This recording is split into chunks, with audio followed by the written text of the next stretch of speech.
I'd like to say first that if you go on a given Saturday to Trafalgar Square and you see the protest from Algerian comrades, from Sudanese comrades, you see a lot of women participating, women leading it.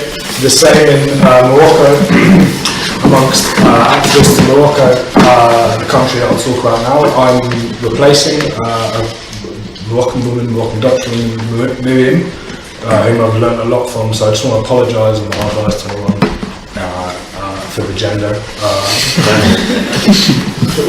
A man, I'd like to apologise to a man. Exceptional Morocco in the region. Unusually, it didn't have a particularly protracted anti-colonial struggle. Of course, there was a struggle, but it was unlike Algeria, which lasted years, decades, involved the whole country. It was a huge emancipatory win. Morocco, the regime that came after the French colonial state, was a return of the pre-colonial royal family. Unlike Sudan, unlike a lot of countries in the Arab and Arabic-speaking world, there haven't been any serious coup attempts. There's not been a revolutionary situation in Morocco since since the anti-colonial struggle, including 2011.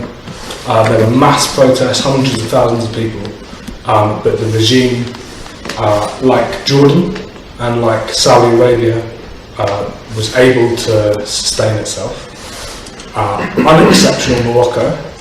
Since then, there have been a series of huge social movements in the north, in the Rif, which is a Amazigh or Berber region where they speak Rifia, and many people don't feel themselves either Arabs or even Moroccan. In 2017, there was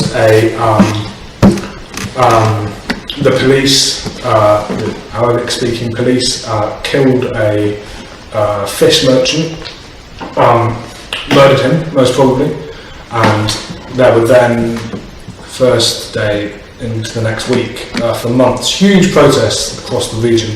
There was a solidarity protest in Rabat, the capital, that involved, it was called the Million Person March, and there were hundreds of thousands of people for sure. That resulted in the leadership of the popular movement of the RIF, hundreds and hundreds of people being arrested, political detainees. They will remain in prison for probably decades. Shortly after the in the RIF movement, there was another movement in a neighbouring region in a town called Girard. There it was very different. In the RIF, people were against political repression, against repression of Rifia culture. In Girard, it was against the absence you feel across the country and across the region of anything like Formula One for decades. Girard was one of the birthplaces, like Akbar actually, of the labour movement in Morocco.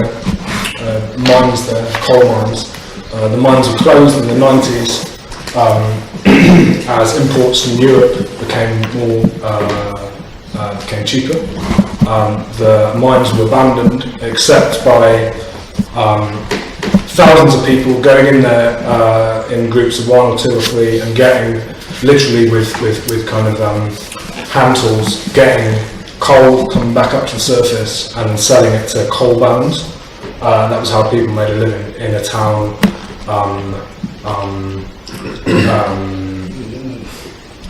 like one of the coal producing cities in the north of England.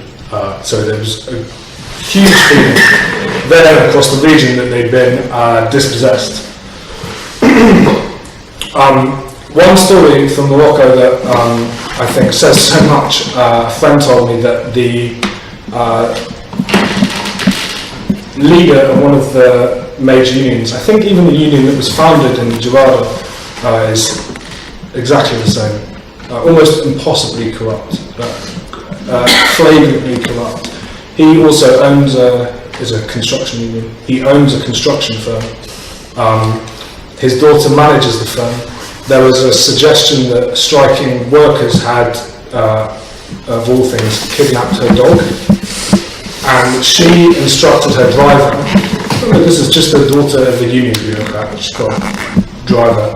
She instructed him to drive into a line of picketing workers to retrieve her dog. In the event, I believe the driver didn't. He kind of made to, but the picket was able to escape and no injuries. But that, I think, summarises so much about the state, in the broad sense, official institutions in Morocco and I think across the region that have been transformed into that opposite. Now schools aren't somewhere where your children might be educated and might go on to learn, and there's some process of social mobility. It's where it's somewhere that poor children are excluded from, because you have to bribe administrators to get them in. Unions aren't places you organise labour through, in fact the opposite, they organise against you.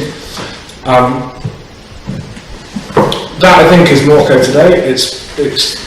There are dozens of essays asking why Morocco didn't why the Moroccan regime was able to survive 2011. Dozens more about why it is one of the more conservative countries.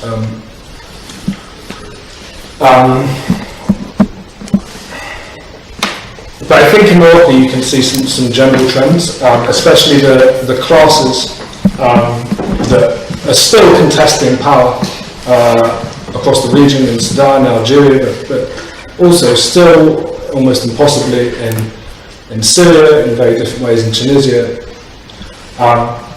Is firstly a much diminished but nevertheless surviving trade union movement. It does exist. I think socialists and trade unionists in the UK could do a great deal more to meet those trade unionists. They have buildings in capital cities. They speak very good French and English. I think secondly there's a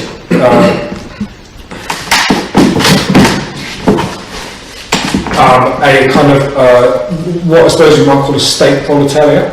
One thing that I think is often missed about the region, almost in general, is how large they were as welfare states in the 60s, 70s, 80s. I don't mean this as a particular praise of these regimes, but things like life expectancy, female education, child mortality were I think life expectancy went from 47 as an average across the region in 1950 to 69 or 68 in 1980.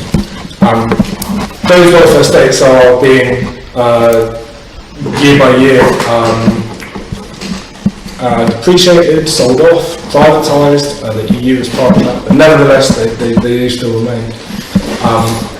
Those people that work for them, or would have worked for them, are, I think, the bulwark of the Arab Spring, or certainly one of them, the kind of broad protest that started since 2011. We can meet them. They're there, they have newspapers, they have email addresses, Facebook groups, they're there for us to speak to. There's, I think, a third group which I must say is much more difficult to speak to, and that's people that are outside of the formal economy. Just in Morocco, it seems as if you go to the big cities, in the tourist areas, outside the tourist areas, it seems as if no one has a job in the way we understand it. And the stereotype now of the engineer driving a taxi, of someone with a law degree selling cigarettes, that's certainly an aspect of Morocco, and I think of the region. more generally. But nevertheless, there are these social bases of protest against that failing corporatist regime that we can meet. And I think the protests in the uprisings, the revolutions, it sometimes seems, in Sudan and Algeria, give us another opportunity to try again what was tried in 2011 and 12, which is to meet working classes. This is just the last bit now. The broad working class from a region that this country and Western Europe is intimately connected to. And just three of those connections, which I think are pressing, and it's not just an ethical demand on us, but also it's part of our everyday lives, and they are. Firstly, the British state, in particular the French too, the American too, main field for imperialism, the sharp end of imperialism, is the Arabic-speaking world and then West Asia, Afghanistan, both broadly either officially Islamic or with a substantial number of Muslims, hugely linguistically diverse area, and one that in my lifetime we've been almost constantly engaged in. That's the first thing. When was the first Gulf War? 92, I think. 91. Excuse me. The second thing, very closely connected, is that the UK in particular is a huge arms exporter to the region, to Saudi in particular. I believe that 70% of British arms sales are to Saudi, 70, 80, that level. That money in turn comes back to the UK. And all that British or UK-based people working in manufacturing, also services, who are enabling the Saudi state extremely vicious war in Yemen now. Again, there's ethically there, but there's also the fact that that's part of their economy. Those people have wages, they're part of unions, they have mortgages, there are whole towns based around that industry. Again, that's another reason, another place that we might intervene in. And I think the third thing,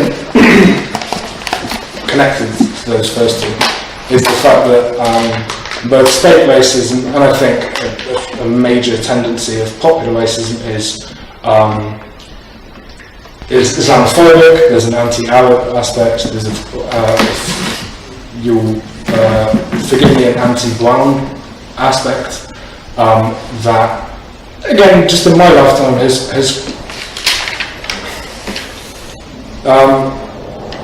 has clearly grown in kind of like perhaps several orders of magnitude. I think what has certainly grown is the idea of Islamic culture. When I went to primary school, of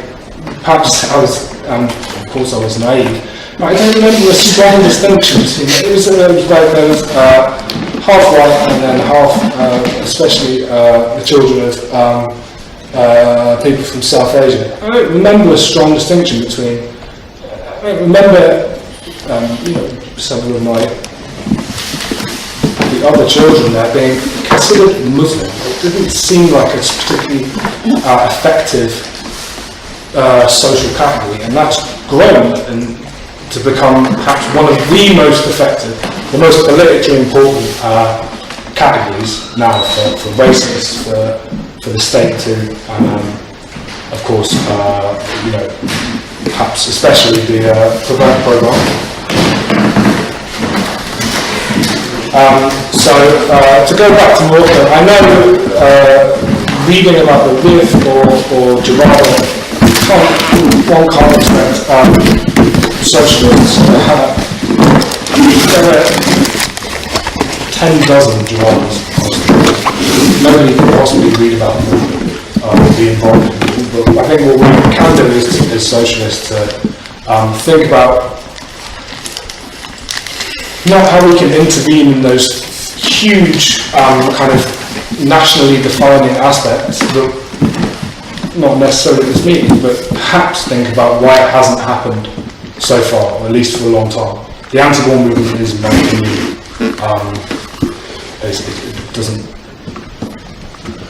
It's not working as it once was. Understating it.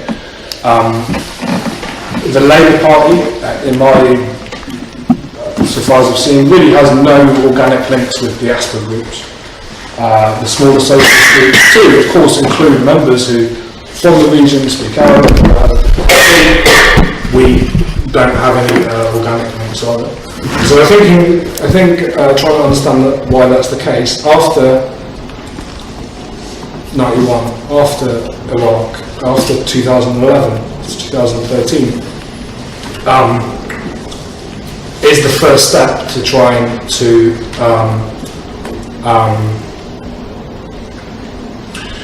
is the first step to not simply being made aware of these countries and these struggles as when they're on Trafalgar Square, literally literally in our backyard, but to try and be more in step with the comrades there, with the comrades here that we might learn from, speak to, and be in solidarity with.